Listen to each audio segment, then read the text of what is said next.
Bonjour à tous. Aujourd'hui, on va installer par interface graphique le serveur d'impression, rajouter une imprimante, partager une imprimante, donner les droits, voir les shares avec un post client. Vous, de votre côté, vous ne devez pas faire ça sur interface graphique.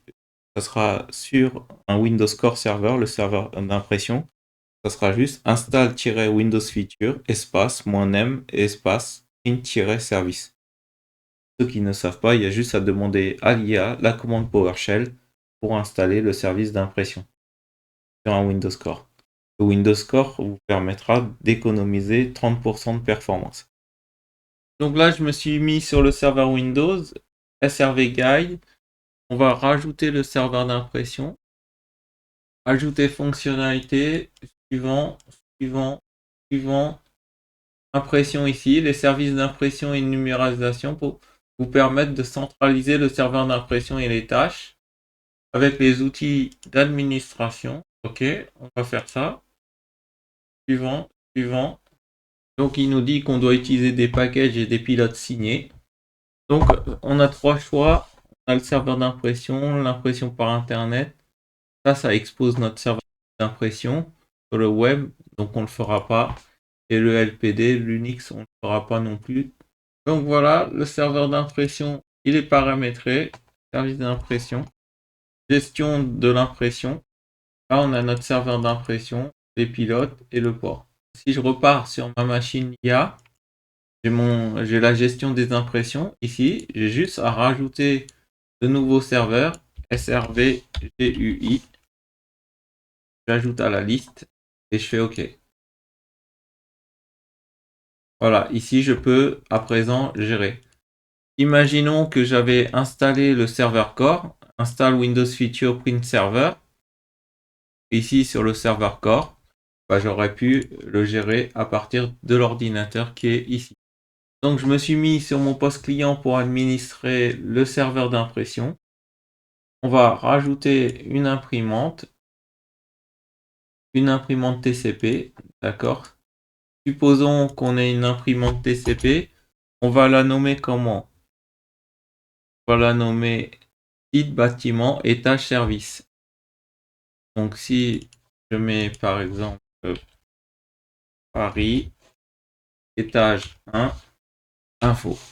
Voilà, Paris, étage 1, informatique, après, fond numéro. Et on pourrait l'appeler Canon, hier, 320, mais n'importe quoi. Détection automatique, lui il recherche l'IP, il va pas le trouver. Donc là, vous allez choisir votre driver, d'accord? Vous allez installer le driver. Là, j'ai dit c'est une Canon, on va prendre Canon. On va prendre cette série-là, voilà. On va installer les nouveaux pilotes. Bon, là, vous prenez les vrais drivers, nous on va prendre des génériques. Et donc là, Paris, chose nom du partage, partager cette imprimante. Hop.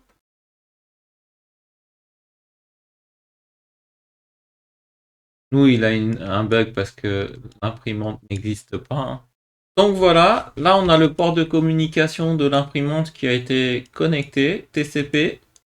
Ici, on aura les différents pilotes qui seront disponibles, ceux qu'on a installés. Et au niveau des ports, c'est ici qu'on aura rajouté par exemple un standard ou un local port. Alors ça dépend du protocole. Des fois on aura du local port ici, 91.0.0. Ou bien on aura le standard TCP/IP où là, au nom de l'imprimante, on va mettre IMP1. On va prendre du générique suivant. Terminé. Ici, IMP1. Quand on va configurer le port, on pourra prendre LPR ou RAW. Voilà, ici on mettra l'adresse IP. D'accord. Ça sera du LPR ou du RAW. Ça dépend du protocole de l'imprimante. Ici, on va rajouter une imprimante. Maintenant, on va utiliser un port existant, le TCP/IP qu'on vient de mettre. Donc, on va prendre le même pilote, On va prendre celui-là, le PDF. Voilà. Nom de l'imprimante, Paris, étage 1. Là, je n'ai pas partagé. Voilà, normalement, on aurait, si on avait vraiment du TCP qui marchait, au niveau du pilote, ajouter, TCP, aller un nouveau pilote, je vais prendre ça. Voilà, je vais mettre Paris, étage 2, partager cette imprimante, Paris, étage 2.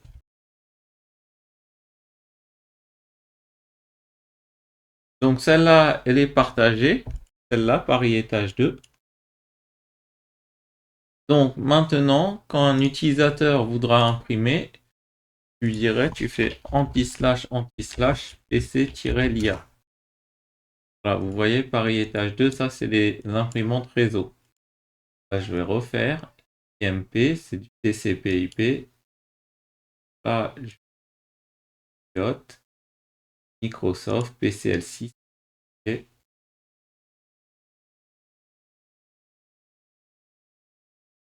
là, j'actualise. Voilà mon serveur d'impression. Et quand l'utilisateur double-clique, s'il a les pilotes, bah, on peut directement imprimer avec les différentes impressions. Voilà. Et là, je peux imprimer une page test. Quand c'est la page test, il essaie d'envoyer sur l'IP IMP1, mais elle n'existe pas, donc elle va rester là. Imaginons que j'ai plein de pages test qui sont plantées comme ça, là. Imaginons que j'ai plein de pages qui sont bloquées. Je me dis, donc moi, ce que je vais dans le service, je vais dans le spooler.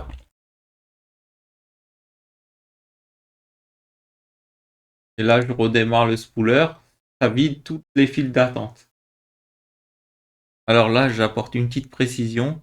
Il faut bien rebooter le spooler du serveur d'impression et non du poste de travail. Imprimante travaux 2, je vais actualiser. Donc voilà, je peux rajouter plusieurs imprimantes qui seront gérées au niveau de mon serveur d'impression et que les utilisateurs puissent en faire anti-slash l'IA. Maintenant, on va voir les sécurités sur les imprimantes. On va pouvoir mettre des sécurités. Imaginons qu'on crée deux groupes ici. Imaginons qu'on ait deux groupes d'utilisateurs GP1, GP2. On va pouvoir, sur les imprimantes ici, dire que au niveau sécurité, pour l'instant, on a l'IA créateur tout le monde. On va le retirer, tout le monde, supprimer. On va autoriser juste GP1 à imprimer. Et on va, sur celle-là, ça sera GP1 qui va autoriser à imprimer. Et sur celle-là, on va retirer et on va utiliser GP2 pour l'impression. Voilà, là vous avez sécurisé vraiment. Comme ça, l'imprimante de la compta est réservée que pour les gens de la compta. Perso, je ne déploie pas automatiquement les imprimantes pour les utilisateurs. Ils doivent juste savoir faire anti-slash le nom du serveur d'impression. À un moment, vous envoyez un mail, vous lui dites bah, tiens, tu double-cliques dessus. À présent, pour la sécurité, on va limiter les utilisateurs à imprimer uniquement à partir de serveurs de confiance. Donc, on va rajouter une nouvelle GPO sur le print ici.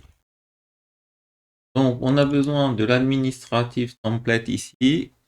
On va dans les printers, imprimantes, et on a besoin de paramétrer point and print restriction.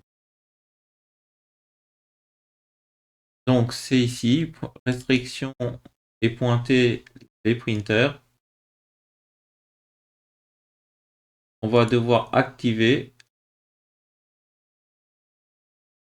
Et ici, on va cocher les utilisateurs ne peuvent pointer et imprimer que sur ces serveurs-là. Donc, ça sera srvguy, PC, IA, pareil. C'est nos deux serveurs d'impression. Là, je vous ai montré comment gérer le serveur d'impression à partir d'un Windows 11. On aurait pu très bien installer sur un Windows Core Server le service d'impression. Si vous avez des serveurs interface graphique, essayez de les enlever petit à petit pour passer sur du Core Server parce que vous allez gagner 30% de performance. La vidéo touche à sa fin, n'hésitez pas à nous laisser un like, Inovdia, parce que la connaissance ne devrait jamais avoir de prix.